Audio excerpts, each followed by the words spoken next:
ನಮಸ್ಕಾರ. ಕರ್ನಾಟಕ ಕಣಕಣದಲ್ಲೂ ಕನ್ನಡ. ಸತ್ಯವಾಗಿ ನಡೀತೀವಿ, ಸತ್ಯವಾಗಿ ಇರಲಿಕ್ಕೆ ಪ್ರಯತ್ನ ಬೀಳ್ತೀವಿ, ಸತ್ಯನ ಉಳಿಸೋಕ್ಕೋಸ್ಕರ ಹೋರಾಟವನ್ನು ಮಾಡ್ತೀವಿ. ಸತ್ಯ ಗೆಲ್ಲಬೇಕು, ಸತ್ಯ ನಂಬಿರೋರಿಗೆ ನೆಮ್ಮದಿ ಸಿಗಬೇಕು. ತಪ್ಪಾಗಿದ್ರೆ ಅವನು ಭಾರತದಲ್ಲಿ ಎಷ್ಟೇ ಪವರ್ಫುಲ್ ವ್ಯಕ್ತಿ ಆಗಿದ್ರೂ ಸಹ ಅವನಿಗೆ ನ್ಯಾಯ ಶಿಕ್ಷೆ ಕೊಡಬೇಕು. ಶಿಕ್ಷೆ ಕೊಡಬೇಕು ಅಂತಂದ್ರೆ ಪೊಲೀಸರು ಸರಿಯಾದ ರೀತಿಯಲ್ಲಿ ಕೆಲಸ ಮಾಡಬೇಕು. ಇವತ್ತಿನ ಕರ್ನಾಟಕ ಪೊಲೀಸ್ ಅವರು ನಿಜವಾಗ್ಲೂ ಸತ್ಯವನ್ನ ನ್ಯಾಯ ಕೊಡೋಕ್ಕೋಸ್ಕರ, ಸತ್ಯವನ್ನ ಉಳಿಸೋಕ್ಕೋಸ್ಕರ ಕೆಲಸ ಮಾಡ್ತಾ ಇದ್ದಾರ, ಅಥವಾ ತಮ್ಮ ಜೇಬನ್ನ, ತಮ್ಮ ಜೀವನವನ್ನ ಹಣದಲ್ಲಿ ತುಂಬಿಸಿಕೊಳ್ಳಲು ಕೆಲಸ ಮಾಡ್ತಾ ಇದ್ದಾರ? ಇದು ಸಾರ್ವಜನಿಕ ವಲಯದಲ್ಲಿ ಕಾಡುತ್ತಿರುವ ಬಹುದೊಡ್ಡ ಪ್ರಶ್ನೆ. ಇವತ್ತಿನ ಸಮಾಜದಲ್ಲಿ ಜನರಿಗೆ ಏನೂ ಕೇಳಕ್ಕಾಗ್ತಾ ಇಲ್ಲ. ಬೆಲೆ ಏರಿಕೆ ಆಗ್ತಾ ಇದೆ, ಒಂದ್ ಕಡೆ ನ್ಯಾಯ ಸಿಗ್ತಾ ಇಲ್ಲ, ರಸ್ತೆಗಳು. And coming straight to point, ಇವತ್ತು ಧರ್ಮಸ್ಥಳದ ಎಸ್ಐಟಿ ಧರ್ಮಸ್ಥಳ, ಇಂದು ಎಸ್ಐಟಿ ಧರ್ಮಸ್ಥಳ ಅಧಿಕಾರಿಗಳೇನಿದ್ದಾರೆ ಅವರ ವಿರುದ್ಧ ಕರ್ನಾಟಕ ಲೋಕಾಯುಕ್ತದಲ್ಲಿ ಭ್ರಷ್ಟಾಚಾರ ವಿರೋಧ ಕಾಯ್ದೆ ಅಡಿ dereliction of duties, omission, commission ಎಲ್ಲ ಸೇರಿ ಅವರುಗಳ ವಿರುದ್ಧ ಎಸ್ಐಟಿ ಮುಖ್ಯಸ್ಥರಾದಂಥ ಮೊಹಂತಿ, ಎಸ್ಐಟಿನಲ್ಲಿ ಕೆಲಸ ಮಾಡ್ತಾರಂತ ಮಂಜುನಾಥ್ ಗೌಡ, ಎಸ್ಐಟಿನಲ್ಲಿರುವಂತ ಸೈಮನ್ ಮತ್ತೆ ಇತರೆ ಯಾರ್ಯಾರು ನ್ಯಾಯಯುತವಾಗಿ ತನಿಖೆ ಮಾಡದೆ ಭ್ರಷ್ಟ ರಾಜಕಾರಣಿಗಳ ಆದೇಶಕ್ಕೆ ತಲೆಬಾಗಿ ಈ ಎಸ್ಐಟಿಯನ್ನ ಕೊಲೆಗಾರರ ರಕ್ಷಣೆಗೆ ಧ್ವನಿ ಎತ್ತವರ ವಿರುದ್ಧ ಯಾವುದನ್ನು ಬಳಸ್ತಾ ಇದ್ರು. ಸೊ ಸರ್ಕಮ್ಸ್ಟೆನ್ಷಿಯಲಿ ಕಳೆದ 70 ದಿವಸಗಳಲ್ಲಿ ನಮ್ಮ ಟೀಮ್ ಸಾಕಷ್ಟು ದಾಖಲೆಗಳನ್ನ ಎಸ್ಐಟಿ ಸರಿಯಾಗಿ ಕೆಲಸ ಮಾಡ್ತಾ ಇದೆಯಾ, ಎಸ್ಐಟಿ ಏನಾದರೂ ಆಮಿಷಗಳಿಗೆ ಬಲಿಯಾಗಿದೆಯಾ, ಎಸ್ಐಟಿಲಿ ಯಾವ ಅಧಿಕಾರಿ ಕೊಲೆಗಾರರ ಸಂಪರ್ಕದಲ್ಲಿದ್ದಾರೆ, ಸರ್ಕಾರದ ಸಂಪರ್ಕದಲ್ಲಿದ್ದಾರೆ, ಸ್ವತಂತ್ರವಾಗಿ ತನಿಖೆ ನಡೀತಾ ಇದೆಯಾ ಅಥವಾ ಅತಂತ್ರವಾಗಿ ಇದನ್ನ ಮುಚ್ಚಾಕಿ ಧ್ವನಿ ಎತ್ತೋರನ್ನ ಜೈಲಿಗೆ ಕಳಿಸುವಂತ ಕೆಲಸ ಮಾಡ್ತಾ ಇದೆಯಾ ಅಂತ ಒಂದು ಮೈಕ್ರೋ ಲೆವೆಲ್ ಅಬ್ಸರ್ವೇಷನ್ ಅನ್ನ ನಮ್ಮ ಟೀಮ್ ಮಾಡ್ತಾ ಇತ್ತು. ಅದರ ಅಂಗವಾಗಿನೇ ಇವತ್ತು ನಾವು ಎಸ್ಐಟಿ ಅಧಿಕಾರಿಗಳ ವಿರುದ್ಧ, ಇಟ್ಸ್ ನಾಟ್ ಓನ್ಲಿ ಎಸ್ಐಟಿ ಅಧಿಕಾರಿಗಳು, ಕರ್ನಾಟಕದಲ್ಲಿ ನನಗೆ ಮೋಹನ್ ಬೆಳಗಾವಿಯಿಂದ ಅವರು ಧರ್ಮಸ್ಥಳಕ್ಕೆ ಹೋಗಿದ್ರಂತೆ. ಐ ಥಿಂಕ್ ಮಟ್ಟಣ್ಣನವರ, ಗಿರೀಶ್ ಮಟ್ಟಣ್ಣನವರ ಜೊತೆಲಿ ನಿಂತ್ಕೊಂಡಿದ್ದಾರೆ. ಜೊತೆಲಿ ನಿಂತ್ಕೊಂಡಿದ್ದಕ್ಕೆ ಒಂದು ಎಫ್ಐಆರ್ ಆಗಿದೆ. ಶಿವಮೊಗ್ಗದಲ್ಲಿ ಹೊಸನಗರ ಸೀಮಾ ಅಂತ 3 ಎಫ್ಐಆರ್, ಒಂದು ರೌಡಿ ಶೀಟರ್ ನೋಟಿಸ್ ಹಾಕಿ ಯಾರ್ಯಾರು ಈ ಕರ್ನಾಟಕದಲ್ಲಿ ಈ ಧರ್ಮಸ್ಥಳದ ವಿಚಾರದಲ್ಲಿ ಧ್ವನಿ ಮಾಡಿದರೋ ಅವರ ವಿರುದ್ಧ ಒಂದು ದೊಡ್ಡ ಮಟ್ಟದ ಸರ್ಕಾರ, ಪೊಲೀಸ್ ಇಲಾಖೆ, ಎಸ್ಐಟಿ ಷಡ್ಯಂತ್ರಗಳನ್ನ ಮಾಡಿಕೊಂಡು ಕರ್ನಾಟಕದ ನಾನಾ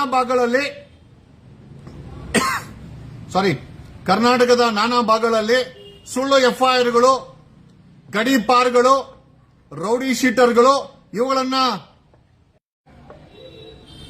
ಯಾರ್ಯಾರು ಧ್ವನಿ ಮಾಡ್ತಾರೋ ಅವರ ವಿರುದ್ಧ ಸುಳ್ಳು ಎಫ್ಐಆರ್ಗಳು. ಈಗ ನಮ್ಮ ವಿರುದ್ಧನೇ ಒಟ್ಟು 6 ಎಫ್ಐಆರ್ ಅನ್ನ ಕರ್ನಾಟಕದ ಪೊಲೀಸರು ಕಳೆದ ಧರ್ಮಸ್ಥಳದ ವಿಚಾರದ ಮೇಲೆ 6 ಎಫ್ಐಆರ್ ಮಾಡಿದ್ದಾರೆ. ದ ಬಿಗ್ಗೆಸ್ಟ್ ಕ್ವಶನ್ ಏನು ಅಂತಂದ್ರೆ, ಯಾರನ್ನ ಅರೆಸ್ಟ್ ಮಾಡಬೇಕಾಗಿತ್ತು, ಯಾರನ್ನ ಎತ್ತಾಕೊಂಡ್ಬರ್ಬೇಕಾಗಿತ್ತು, ಯಾವ ಕೊಲೆಗಳಿಗೆ ನ್ಯಾಯ ಕೊಡಬೇಕಾಗಿತ್ತು, ಆ ಕೊಲೆಗಳನ್ನ ಬಿಟ್ಟು ಈಗ ಯಾರು ಧ್ವನಿ ಮಾಡ್ತಾರೆ ಅವರ ವಿರುದ್ಧ ಸುಳ್ಳು ಎಫ್ಐಆರ್ ಗಳನ್ನ ದಾಖಲಿಸುತ್ತಿರುವ ಕರ್ನಾಟಕ ಪೊಲೀಸ್, ಆಮೇಲೆ ಎಂಟೈರ್ ತನಿಖೆಯ ದಿಕ್ಕನ್ನು ತಪ್ಪಿಸಿರುವ ಎಸ್ಐಟಿನಲ್ಲಿ ನೀವು ಅಂದುಕೊಂಡಂಗೆ ಬರೀ ತನಿಖೆ ಅಂತಲ್ಲ, ಒಂದು ದೊಡ್ಡ ಮಟ್ಟದ ಷಡ್ಯಂತ್ರದ ಭಾಗವಾಗಿ ಎಸ್ಐಟಿ ರಚನೆ ಆಗಿದೆ. ಇವತ್ತಿನ ದೂರು ಎಸ್ಐಟಿ ಅಧಿಕಾರಿಗಳ ವಿರುದ್ಧ, ಬೆಳ್ತಂಗಡಿ ಇನ್ಸ್ಪೆಕ್ಟರ್ ವಿರುದ್ಧ, ಬೆಂಗಳೂರಿನ ಡಿಸಿಪಿ ನಾರ್ತ್ ಈಸ್ಟ್ ಸಜೀತ್ ವಿರುದ್ಧ, ಕೊಡಗೇಲಿ ಇನ್ಸ್ಪೆಕ್ಟರ್ ಮುತ್ತುರಾಜ್ ವಿರುದ್ಧ, ಇನ್ನು ಅಫ್ಕೋರ್ಸ್ ಈ ಎಂಟೈರ್ SIT ಅನ್ನ ನಮಗಿರೋ ಮಾಹಿತಿ ಪ್ರಕಾರ DK ಶಿವಕುಮಾರ್ ಡೆಪ್ಯೂಟಿ CM ತನ್ನ ಕಿರು ಬೆರಳಿನಲ್ಲಿ ಆಟ ಆಡಿಸ್ತಾ ಇದ್ದಾರೆ.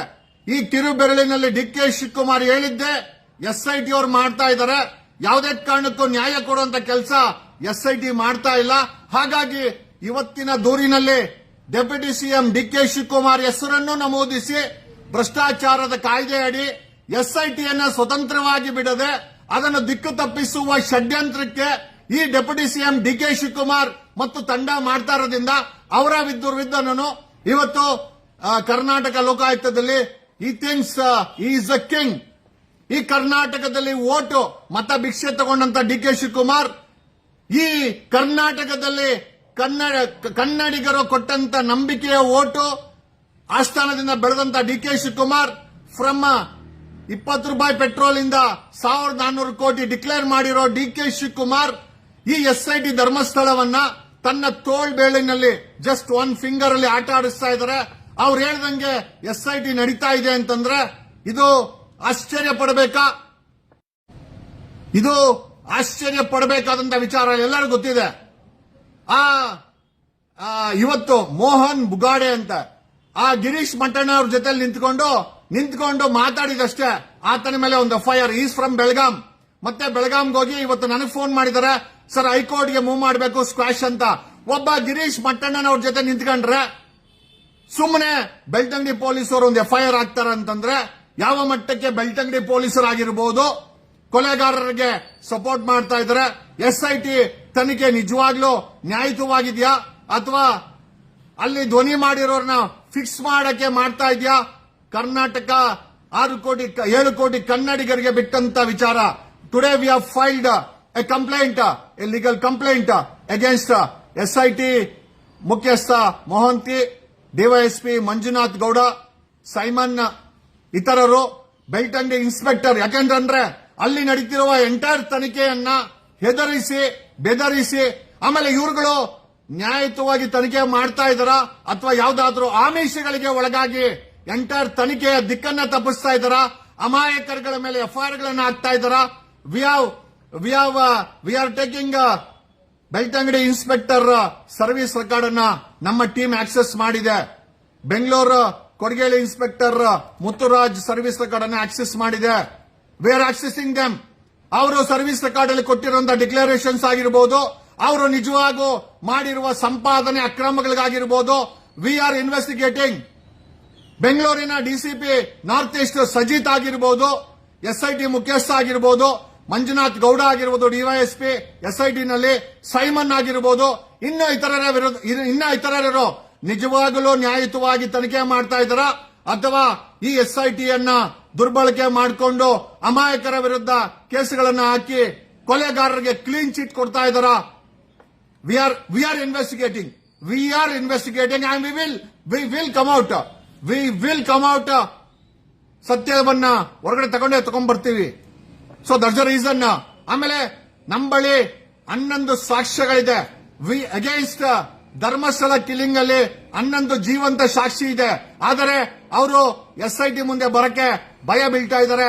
ಕಾರಣ ಯಾಕೆ ಅಂತಂದ್ರೆ ಯಾವ ಭೀಮನನ್ನ ಬಳಸಿ FIR ಆಯ್ತೋ ಅದೇ ಭೀಮನನ್ನ ದುರ್ಬಳಕೆ ಮಾಡಿಕೊಂಡು SIT ಅವರು 2-3 ಬಾರಿ ಅವನನ್ನ ಎದುರಿಸಿ ಬೆದರಿಸಿ ಸ್ಟೇಟ್ಮೆಂಟ್ ಗಳನ್ನ ತಗೊಂಡು ಎಂಟೈರ್ ತನಿಖೆಯನ್ನ ಮಣ್ಣು ಮಾಡಿದ್ದಾರೆ ಅಂತ ಹೇಳಿದ್ರೆ ನಿಜವಾಗ್ಲೂ ನಂಬಲೇಬೇಕಾದಂತ ವಿಚಾರ. ಹಾಗಾಗಿ SIT ಏನೇ ಮಾಡಲಿ there are lot of evidence. ಆಮೇಲೆ SIT ವಿರುದ್ಧ ವಿ ಹ್ಯಾವ್ ಟೋಲ್ಡ್ ದೆಮ್. ಯಾವ ಸುಪ್ರೀಂ ಕೋರ್ಟ್ ಹೇಳ್ತೋ ಪ್ರತಿಯೊಂದು ಪೊಲೀಸ್ ಸ್ಟೇಷನ್ ಅಲ್ಲಿ CCTV ಹಾಕ್ಬೇಕು ಅಂತ. ಬೆಳ್ತಂಗಡಿ ಪೊಲೀಸ್ ಸ್ಟೇಷನ್ ನಾನು ಹೋಗಿದ್ದೆ, ಅಲ್ಲಿ CCTV ಇಲ್ಲ. SIT ತನಿಖೆ ಮಾಡ್ತಾ ಇರೋ ಆ SIT ಆಫೀಸ್ ಅಲ್ಲಿ CCTV ಇಲ್ಲ. SIT ತನಿಖಾಧಿಕಾರಿಗಳು ತನಿಖೆ ಮಾಡಬೇಕಾದ್ರೆ ಹ್ಯಾಂಡ್ ಗ್ಲೌಸ್ ಅನ್ನ ಬಳಸಬೇಕಾಗಿತ್ತು.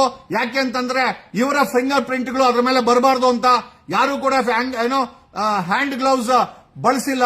ಫಾರೆನ್ಸಿಕ್ ಅವರು ಅಲ್ಲಿ ನಮಗೆ ಕಾಣಿಸಲಿಲ್ಲ. ಯಾವ SIT ಪೊಲೀಸರಾಗಿರ್ಬೋದು, ಬೆಳ್ತಂಗಡಿ ಪೊಲೀಸರಾಗಿರ್ಬೋದು, ಧರ್ಮಸ್ಥಳ ಪೊಲೀಸರಾಗಿರ್ಬೋದು ಬಾಡಿ ಕ್ಯಾಮ್ರಾ ಹಾಕೊಂಡು ಕೆಲಸ ಮಾಡಲ್ಲ, ಸಿಸಿಟಿವಿಗಳು ಕೆಲಸ ಮಾಡಲ್ಲ. ಸುಪ್ರೀಂ ಕೋರ್ಟಿನ ಆದೇಶ ಇದ್ರೂ ಕೂಡ ಯಾವುದೇ ಪಾರದರ್ಶಕತೆಯನ್ನ Dharmasthala police, Belthangady police, SIT ಕಾಯ್ದುಕೊಂಡಿಲ್ಲ. ವಾಕಿ ಟಾಕಿಗಳು 4-5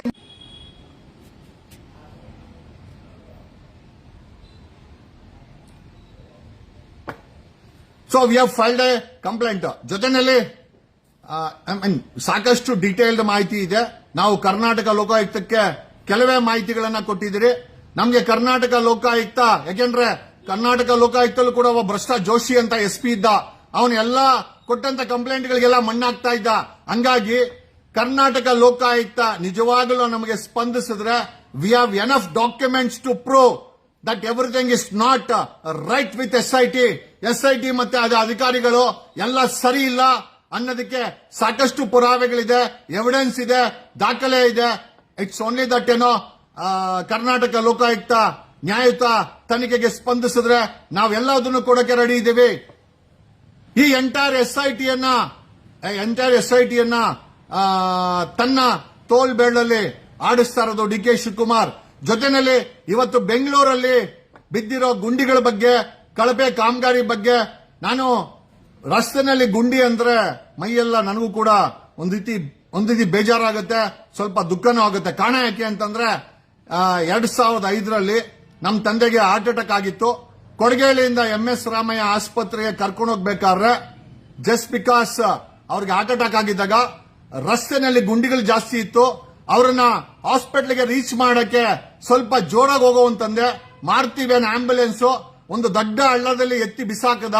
ನಮ್ಮ ತಂದೆ ಅಲ್ಲೇ ಸತ್ತೋದ್ರು. 2005ರಲ್ಲಿ I have lost my father for this ಗುಂಡಿ ಹಳ್ಳಕ್ಕೆ. ನನಗೆ ಗೊತ್ತಿಲ್ಲ ಬೆಂಗಳೂರಲ್ಲಿ ಬಿದ್ದಿರೋ ಹಳ್ಳಗಳಲ್ಲಿ ಎಷ್ಟು ಜನ ಪ್ರಾಣ ಬಿಟ್ಟಿದ್ದಾರೆ, ಎಷ್ಟು ಜನಕ್ಕೆ ಹಾರ್ಟ್ ಅಟ್ಯಾಕ್ ಆಗಿ ಅಲ್ಲೇ ಸತ್ತೋಗಿದ್ದಾರೆ, ಎಷ್ಟು ಜನಕ್ಕೆ ಧ್ವನಿ ಮಾಡಕ್ಕಾಗಲ್ಲ, ಎಷ್ಟು ಜನ ಪ್ರೆಗ್ನೆಂಟ್ ವುಮನ್ಗೆ ಅಲ್ಲೇ ಡೆಲಿವರಿ ಮಾಡಿದ್ದಾರೆ, ನಮಗೆ ಗೊತ್ತಿಲ್ಲ. ಬಟ್ ಈ ರಸ್ತೆ ಗುಂಡಿಗೆ ಸೋ ಕಾಲ್ಡ್ ಬೆಂಗಳೂರಲ್ಲಿರುವ ಭ್ರಷ್ಟಾಚಾರದಿಂದ ಯಾವ ಕರ್ನಾಟಕ ಕಾಂಟ್ರಾಕ್ಟರ್ ಅಸೋಸಿಯೇಷನ್ ಅವರು ನಾವು ಬಿಜೆಪಿಗಿಂತ ಹೆಚ್ಚಿನ I think kick back, I think ಲಂಚವನ್ನ ಇವತ್ತಿನ ಸರ್ಕಾರದಲ್ಲಿ ಕೊಡ್ತಾ ಇದೀವಿ ಅಂತ ಹೇಳಿದ್ರು.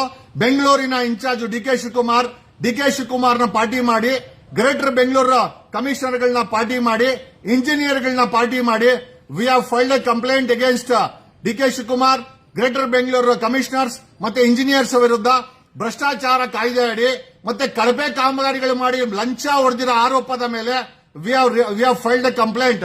ಯಾಕೆ ಅಂತಂದ್ರೆ ನಮಗೆ ಗೊತ್ತಿದೆ, ಒಂದು ಗುಂಡಿಯಿಂದ ನಮ್ಮ ತಂದೆಯನ್ನ ಹಾರ್ಟ್ ಅಟ್ಯಾಕ್ ಆಗಿದ್ದಾಗ ನಾನು ಕಳ್ಕೊಂಡಿದ್ದೀನಿ 2005ರಲ್ಲಿ. ಮತ್ತಾರೂ ಕೂಡ ಆ ಗುಂಡಿಗಳಿಂದ ನಿಮ್ಮವರನ್ನ, ನಿಮ್ಮ ಪ್ರೀತಿ ಮಾಡೋರ್ನ ಕಳ್ಕೊಂಬಾರ್ದು ಅಂತ ಒಂದೇ ಒಂದು ವಿಚಾರಕ್ಕೋಸ್ಕರ. And one more thing before closing this live, Girish ಮಟ್ಟಣ್ಣನವರೇ, ಯಾರನ್ನಾದ್ರೂ ಕರ್ಕೊಂಡ್ಬಂದು ಹೋರಾಟಕ್ಕೆ ಸೇರಿಸಿದ್ರೆ, ಯಾರಾದ್ರೂ ಅವ್ರ ಮೇಲೆ FIR ಆದ್ರೆ ಕನಿಷ್ಠ ಕನಿಕರಕ್ಕಾದ್ರೂ ಅವರ ಮೊಬೈಲ್ಗಳನ್ನ ರಿಸೀವ್ ಮಾಡಿ. ಪಾಪ ಆ ಮೋಹನ್ ಬುಗಾಟೆ ಅಂತ ಯಾರೋ ಬೆಳಗಾಮಿಂದ ನಿಮ್ಮ ಜೊತೆ ನಿಂತ್ಕೊಂಡು ಅವನ ಮೇಲೆ FIR ಆಗಿದೆ. ಅವನು ಆ ವ್ಯಕ್ತಿ ಸತತವಾಗಿ ನಿಮ್ಮನ್ನ ಕಾಂಟ್ಯಾಕ್ಟ್ ಮಾಡಕ್ಕೆ ಟ್ರೈ ಮಾಡ್ತಾ ಇದ್ದಾನೆ, ನೀವು ಕಾಲ್ ರಿಸೀವ್ ಮಾಡ್ತಾ ಇಲ್ಲ. ಹೋರಾಟ ಅಂತಂದ್ರೆ ಬಚ್ಚಿಕೊಳ್ಳೋದು ಒಂದೇ ಅಂತಲ್ಲ, ಹೋರಾಟ ಮಾಡೋದು ಒಂದೇ ಅಂತಲ್ಲ. ನಮ್ಮ ಜೊತೆ ನಿಂತ್ಕೊಂಡು ಯಾರಿಗಾದ್ರೂ ತೊಂದರೆ ಆಗಿದ್ರೆ ಅವರನ್ನ ರಕ್ಷಿಸಬೇಕಾದ್ದು ಕೂಡ ಹೋರಾಟದ ಒಂದು ನಿಯಮ. ಅದನ್ನ ದಯಮಾಡಿ ಗಿರೀಶ್ ಮಟ್ಟಣ್ಣನವರೇ ದಯಮಾಡಿ ಪಾಲನೆ ಮಾಡಿ. ಹೋರಾಟ ಅಂತಂದ್ರೆ ಯಾರನ್ನೋ ಶಿಕ್ಷಾಕಿ, ಯಾರನ್ನೋ ಅವಾಯ್ಡ್ ಮಾಡಿ ಅದು ಹೋರಾಟ ಅಲ್ಲ. ನಿಮ್ಮ ಈ ಒಂದು ಧರ್ಮಸ್ಥಳ ಹೋರಾಟಕ್ಕೆ ಜನ ಬರ್ತಾರೆ ಅಂತಂದ್ರೆ ಅವ್ರಿಗೇನೋ ತೊಂದರೆ ಆದಾಗ ಅಟ್ಲೀಸ್ಟ್ ಅವ್ರನ್ನ ಫೋನ್ ಕಾಲ್ ಅನ್ನಾದ್ರೂ ರಿಸೀವ್ ಮಾಡಬೇಕು ತಾವು ಅಂತ ಹೇಳುತ್ತಾ. And today the same person called me asking for A help in the high court. ನಾನು ಹೇಳಿದ್ದೀನಿ ಅವ್ರಿಗೆ, ನಮ್ಮ ಸೀನಿಯರ್ ಹತ್ರ ಮಾತಾಡಿ ವಿ ವಿಲ್ ಹೆಲ್ಪ್ ಔಟ್ ಅಂತ. ಬಟ್ ಪ್ರಶ್ನೆ ಏನಪ್ಪಾ ಅಂತಂದ್ರೆ, ಈ ರೀತಿ ಕರ್ನಾಟಕದ ಮೂಲೆ ಮೂಲೆಯಲ್ಲಿ ಧ್ವನಿ ಮಾಡೋರ ವಿರುದ್ಧ ಕರ್ನಾಟಕದ ಪೊಲೀಸ್, SIT ಮತ್ತೆ DK ಶಿವಕುಮಾರ್, ನೇರವಾಗಿ ಹೇಳ್ತೀನಿ, DK ಶಿವಕುಮಾರ್ ಒಂದು ಮಟ್ಟದ ದೊಡ್ಡ ಷಡ್ಯಂತ್ರವನ್ನ ಮಾಡಿ ಧ್ವನಿ ಮಾಡೋರ ವಿರುದ್ಧ ಸುಳ್ಳು ಕೇಸುಗಳು, ರೌಡಿ ಶೀಟ್ರಲ್ಲಿ ಆ ಹೊಸನಗರದ ಸೀಮಾ ಅಂತೆ ಒಬ್ಬ ಹೆಣ್ಣು ಮಗಳ ಮೇಲೆ ರೌಡಿ ಶೀಟ್ ಓಪನ್ ಮಾಡ್ತೀವಿ ಅಂತ ನೋಟಿಸ್ ಕೊಟ್ಟಿದ್ದಾರೆ. ಯಾವ ಜಾಗದಲ್ಲಿ ಮಂಜುನಾಥ್ ಗೌಡ ಕೆಲಸ ಮಾಡಿದ್ನೋ ಅದೇ ಜಾಗದಲ್ಲಿ ಒಬ್ಬ ಹೆಣ್ಣು ಮಗಳು ಒಂದಷ್ಟು ಫೇಸ್ಬುಕ್ ಅಲ್ಲಿ ಬರ್ದಿದ್ದಕ್ಕೆ ಆಕೆ ಮೇಲೆ ಸುಳ್ಳು ಕೇಸ್ ಹಾಕಿ ರೌಡಿ ಶೀಟ್ ಓಪನ್ ಮಾಡಕ್ಕೆ ಒಂದು ಷಡ್ಯಂತ್ರಗಳನ್ನ ಮಾಡಿದ್ದಾರೆ. ನನ್ನ ಮೇಲೆ ಕರ್ನಾಟಕದ ಪೊಲೀಸರು ಧರ್ಮಸ್ಥಳದ ವಿಚಾರದಲ್ಲಿ 6 FIR ಮಾಡಿದ್ರು. ಆರನ್ನು ಕೂಡ ಹೈಕೋರ್ಟ್ ಅಲ್ಲಿ ಹಾಕಿದೀವಿ. ನೀವ್ ಯಾರು ದೊಡ್ಡವರೇನಲ್ಲ, ನೀವು FIR ಮಾಡಿದಕ್ಕೆ ದೊಡ್ಡವರೇನಲ್ಲ, ಅದೇನು ಊರ್ಜಿತನೂ ಅಲ್ಲ. ಅದನ್ನ ಪ್ರಶ್ನೆ ಮಾಡಕ್ಕೆ ಹೈಕೋರ್ಟ್ ಇದೆ, ಸುಪ್ರೀಂ ಕೋರ್ಟ್ ಇದೆ. ಖಂಡಿತವಾಗಿ ನಾವೆಲ್ಲ ಪ್ರಶ್ನೆ ಮಾಡ್ತೀವಿ. ನೀವು ಮಾಡೋ ಪ್ರತಿಯೊಂದು ಅನಾಹುತನೂ ಅನ್ಯಾಯವನ್ನು ಪ್ರಶ್ನೆ ಮಾಡ್ತೀವಿ, ದಿಟ್ಟತನದಿಂದ ಎದುರಿಸ್ತೀವಿ. ನಾವ್ ಯಾರು ಓಡೋಗರಲ್ಲ. ಒಂದು ವಿಚಾರ ಅರ್ಥ ಮಾಡ್ಕೊಳ್ಳಿ, ಭ್ರಷ್ಟಾಚಾರಕ್ಕೆ SITನೂ ದೊಡ್ಡವರಲ್ಲ, DK ಶಿವಕುಮಾರ್ ದೊಡ್ಡವರಲ್ಲ. ನ್ಯಾಯ ಸಿಗಬೇಕು, ಸಿಕ್ಕೇ ಸಿಗುತ್ತೆ. ಅದನ್ನ ಸಿಗೋವರೆಗೂ ಕರ್ನಾಟಕದ 7 ಕೋಟಿ ಜನ ಯಾರು ಬಿಡಲ್ಲ. They will definitely fight for justice ಅಂತ ಹೇಳುತ್ತಾ, ಅನ್ಯಾಯ ಮಾಡೋ ರಾಜಕಾರಣಿಗಳು, ಭ್ರಷ್ಟಾಚಾರ ಮಾಡೋ ಪೊಲೀಸ್ ಇಲಾಖೆಯಲ್ಲಿರುವ ಭ್ರಷ್ಟ ಅಧಿಕಾರಿಗಳು, ನಿಮ್ಮೆಲ್ಲರಿಗೂ ಬುದ್ಧಿ ಕಲಿಸುವಂತ ಒಂದು ಸಮಯ ಬರುತ್ತೆ. ಮೇಲೊಬ್ಬ ಭಗವಂತ ನೋಡ್ತಾ ಇದ್ದಾನೆ. ಖಂಡಿತವಾಗಿ ನಮಗೆ ನಮ್ಮ ದೇಶದ ಸಂವಿಧಾನದ ಮೇಲೆ ನಂಬಿಕೆ ಇದೆ. ಖಂಡಿತವಾಗಿ ಅದು ಸಾರ್ವಜನಿಕ ಹಿತಾಸಕ್ತಿಯನ್ನು ಎತ್ತಿಡುತ್ತೆ, ಭ್ರಷ್ಟರನ್ನ ಮಟ್ಟ ಹಾಕುತ್ತೆ, ನಿಮ್ಮ ದುರಾಂಕರವನ್ನ ಇಳಿಸುತ್ತೆ ಅಂತ ಹೇಳುತ್ತಾ, I am warning the corrupt police and officials and the politicians of Karnataka. The day is not far you will face the heat of the law. Thanks a lot. ಕಣ ಕಣದಲ್ಲೂ ಕನ್ನಡ.